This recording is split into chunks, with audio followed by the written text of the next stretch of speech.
I'm Lauren, I'm Katie. and we're the creators of Get Messy. Get Messy is an art journaling membership community with a focus on creating and connecting with other artists.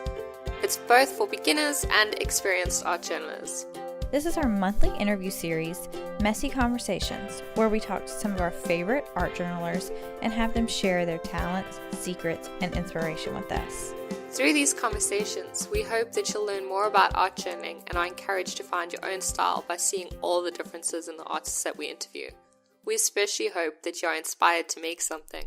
If you would like to become a part of our community, go to getmessyartjournal.com or check us out on Instagram at getmessyartjournal. So let's chat. Hi, and welcome to another episode of Messy Conversations. I'm Lauren. I'm Katie. And we're the creators of Get Messy Art Journal, a membership program focused all on art journaling and helping you learn how to be a better art journaler. And in these interviews, we are interviewing super cool people who are really amazing at art journaling, and they are sharing with us their processes and how they get inspired and how they create pages. And so we are so excited to introduce you today to Gretchen, who is one of our creative team members, and she is in Georgia in the United States. And so we are so excited for you to learn more about her. So Gretchen, if you'll tell us more about yourself. Hey guys, it's Gretchen. I am just an art journaler. I've been doing this for a few years now. I think I joined Get Messy, it was at least a year ago, I think. I journal in basically everything. Right now I'm using a Fedora and kind of doing like daily journaling and stuff like that in it. And I blog at gretchenhope.com and take pictures and put them on Instagram. That's about it. All the things. Nice.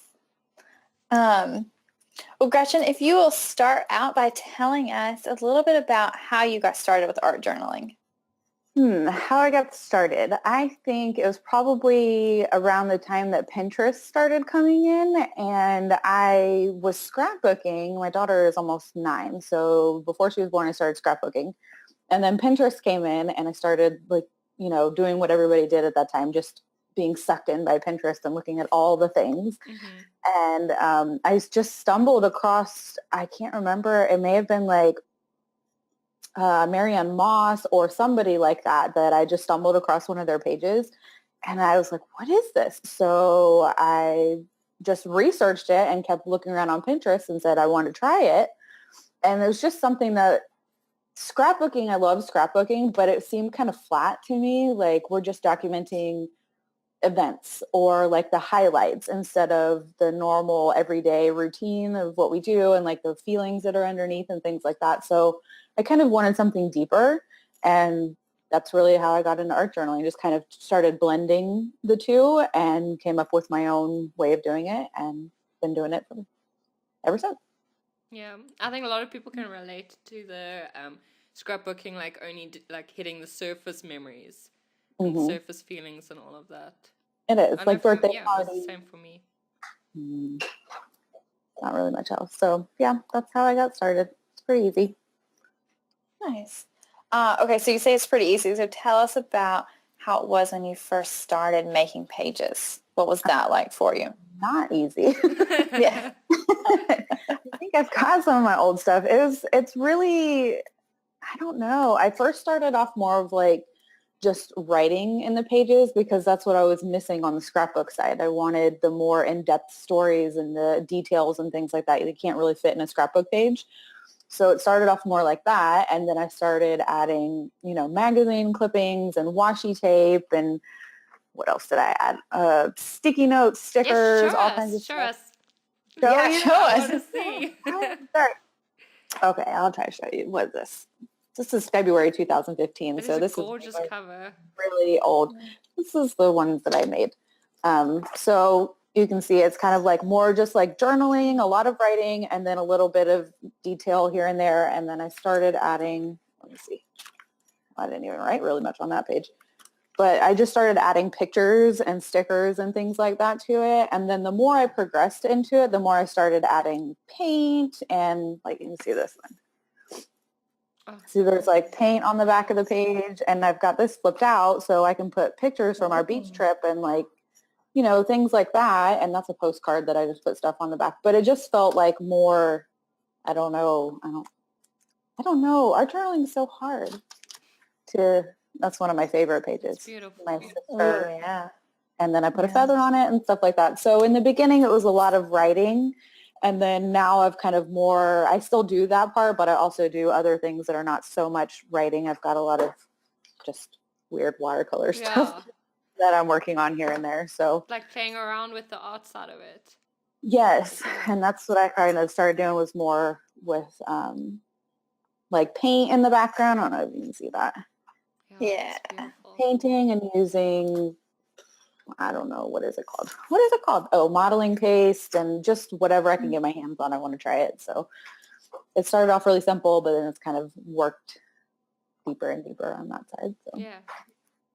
Yeah, I know. I think you're an amazing scrapbooker. And so when I look at yours, I feel like your art journal pages are like a step up from scrapbooking. They're like more of a tactile, interactive, mixed media kind of form of scrapbooking with all of the different, the personal elements that you add in like that. Yeah. Right. That's how I kind of wanted it to be. Not something that I'm going to put in a page protector and put inside a book and put in a shelf and you'll never see it again. I wanted, like my daughter, I think I posted a video on Instagram the other day. She was flipping through my art journals and like, pulling the pictures out and looking at them and reading stuff. And she's laughing about it. I'm like, you can't get that with a scrapbook, really. Yeah. I mean, sometimes you can, but you don't really get those like really in-depth memories and things like that within a scrapbook. So Yeah. So do you have anything that you share that you would hide from your daughter? hide from her? Yeah. No, I don't. I think I just wrote a blog post about this the other day about the negativity inside the journals and stuff like that. I really don't. There are a couple pages where I've talked about in the past year I've had I developed some kind of panic disorder. And so in some of my pages, I will talk about that and like how things have progressed over the year or whatever. But that's not anything I really would like to hide, Yeah. want to hide from her. Okay. I try to keep the negative out because at the base, I want this to be something that in a few years or when she gets older, she'll be able to go back and read, kind of like my memoir, I guess. And so, yeah, I kind of leave that stuff out. The negative, the stuff that's inappropriate for her at her age or whatever, I'll either hide it in a way, like right on the back of tip-ins or in pockets or whatever. Oh, yeah. Try to keep that. Because I don't want to have to hide it from her. It's not a rated R movie. Yeah. It's a different kind of a journal. Yeah. Yeah. It's not like, oh, no, we're just not. No. Yeah. To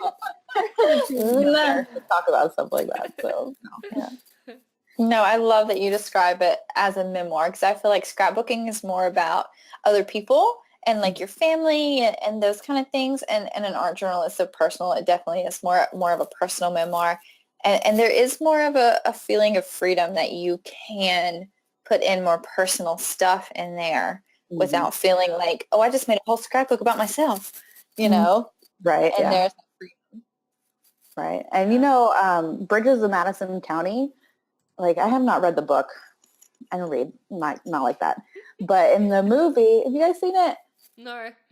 I don't think so. No. You have to go watch Bridges of Madison County. It's like the best movie ever. Okay. Well, I'll go watch it. Yeah. You should. The way the movie starts out is that their mother has died, the son and daughter or whatever, their mother has died, and they found all of her diaries from this time when they were young, and they're going through it, and that's what the movie is about, them, the stories that were in her diaries. And every time I think about it, like, yeah, she had these diaries. She had stacks and stacks of them in a hope chest, and they had that when she was gone. So Yeah, that's quite beautiful. it's a good movie. Yeah, and I never thought about that because I think something I struggle with personally is the journaling and how much do I write and what do I write? And I think you write a ton in yours and you're better about that. And so I think sometimes art journaling for a lot of people is about being able to express their emotions through color and paint and texture. But you really do that through writing. So how do you know what to write and what you're going to share in there? Just depends. And sometimes it's hard for me too, because I am INTJ. So my emotions are very buried, and it's not typical for a woman to be an INTJ. It's more of a man thing. So, I mean, Yeah. I My don't show husband's them. INTJ. I know them. I know Yeah, them. Yeah. no emotions, like none. So, I mean, we do have them, but we just don't show them and don't share them with Yeah. anybody or whatever. So that's kind of my goal. And when I'm writing is to say, okay, these emotions that you don't show on the outside, you need to write them because they're in there.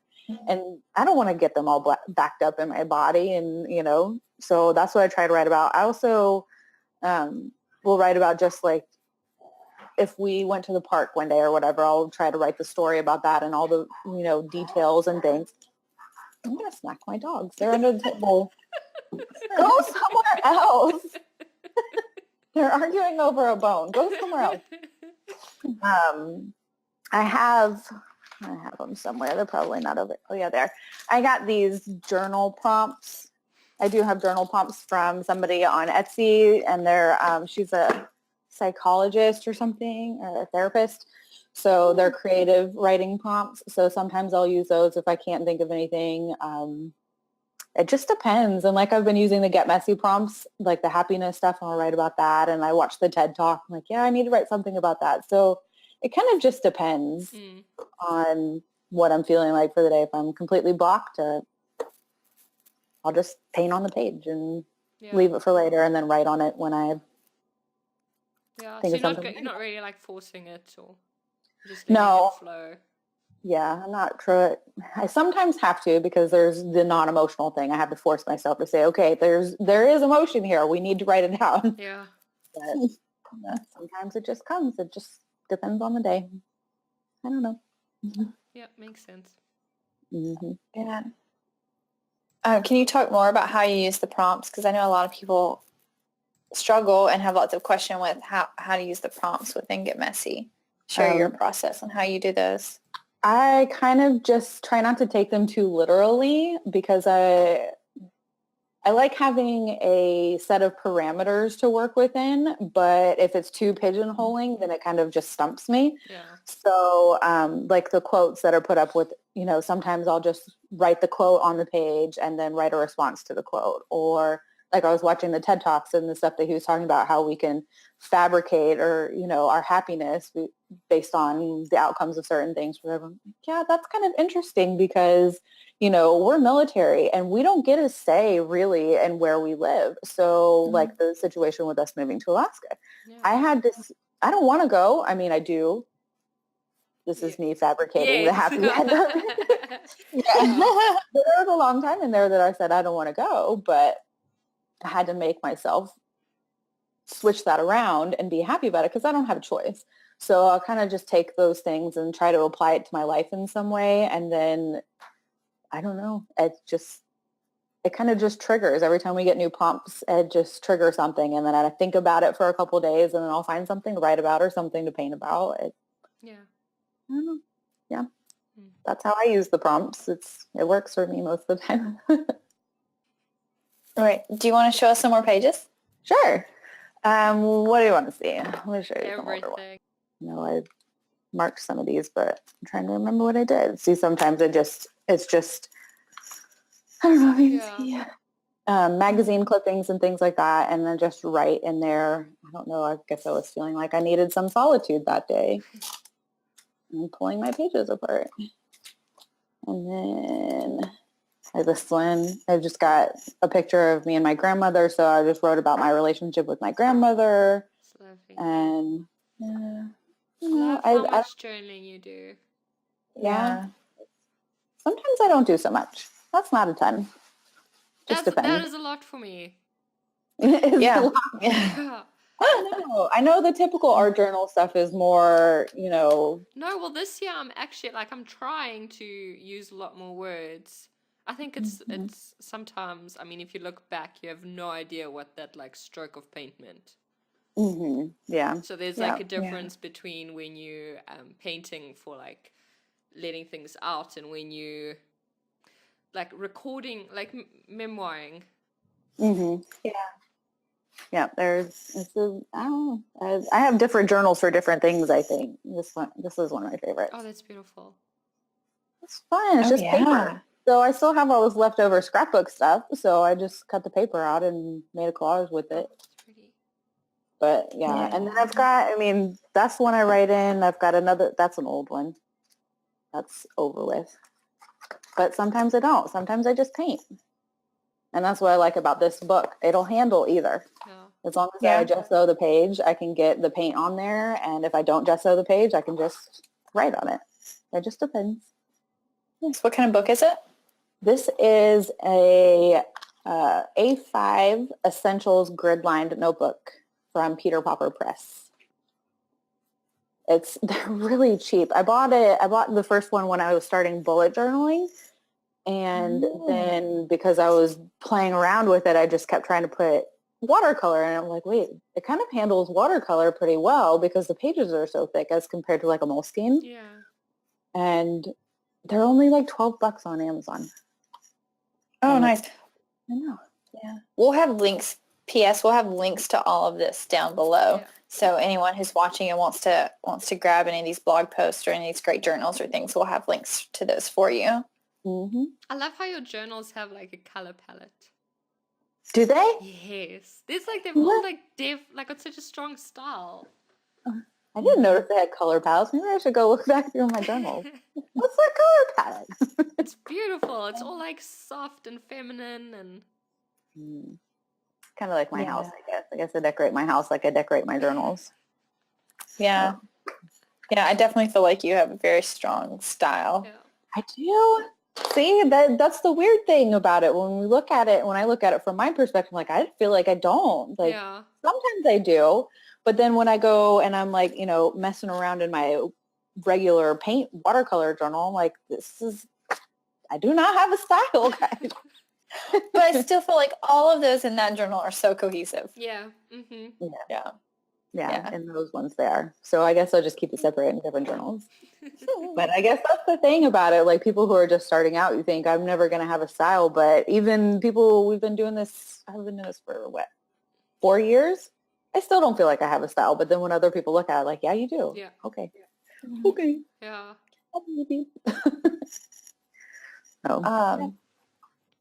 Okay, so let's talk about that. So you have a lot of different types of journals.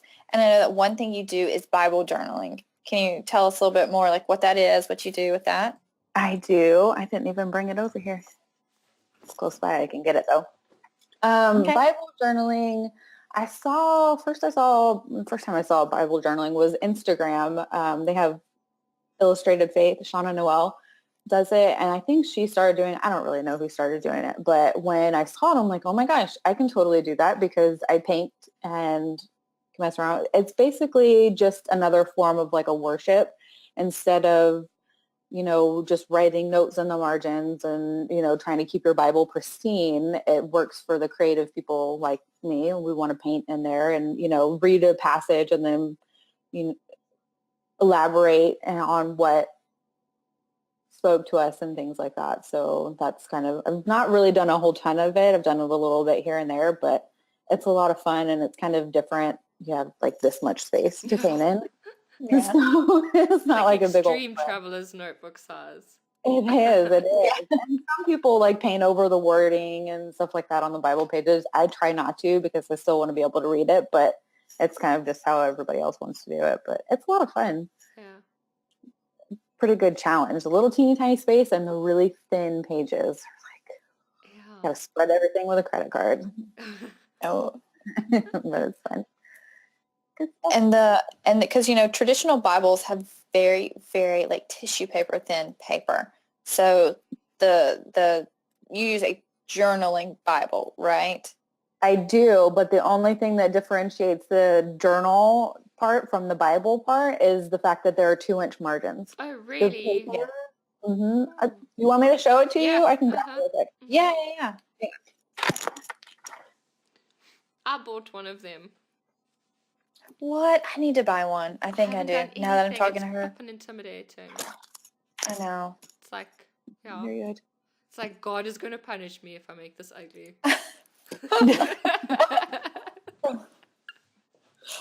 Let's see.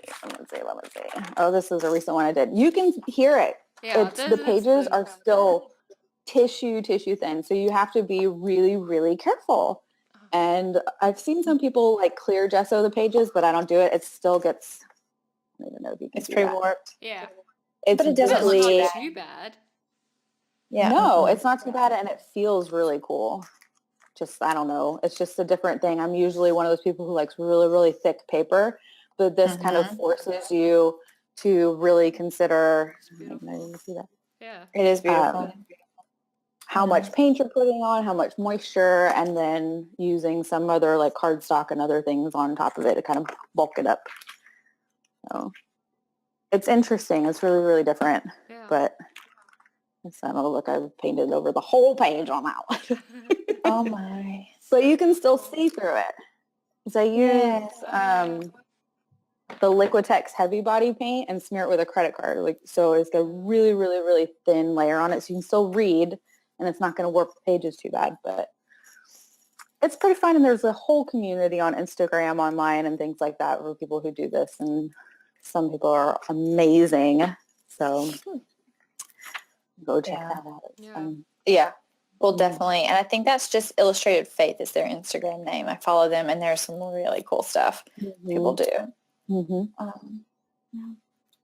Okay, so talk to us a little bit about how you manage your time, because you're doing a ton of stuff, and you have a daughter, and you have a family. How do you manage your time? How many pages a week do you make? How do you arrange that and schedule that? Oh, geez. Usually through the month of December, I did a page every day, and that was kind of a stretch for me. I did December daily. That's this one. And that was a little bit hard to be able to, but it's nice to have now. It's all, so wait, you did December daily, but art journal style? Yes. Oh, that's so cool. Yeah. I did. I didn't want it to be in a book. I don't know, in behind papers and stuff like that. Let me see. I don't know. There's a lot of stuff in here, but it was a little bit hard for me to push and do every single day. That's my favorite one. That was the one I put on the blog. So it was a little bit hard, but usually in my other ones, I'll probably do 2 or 3 spreads a week. Just kind of depends on what's going on. If we don't have a lot going on that's, journal worthy, then I won't. But I don't know. My daughter's in school, and I'm a stay-at-home mom, so I kind of have the time, which I know a lot of people don't. Yikes!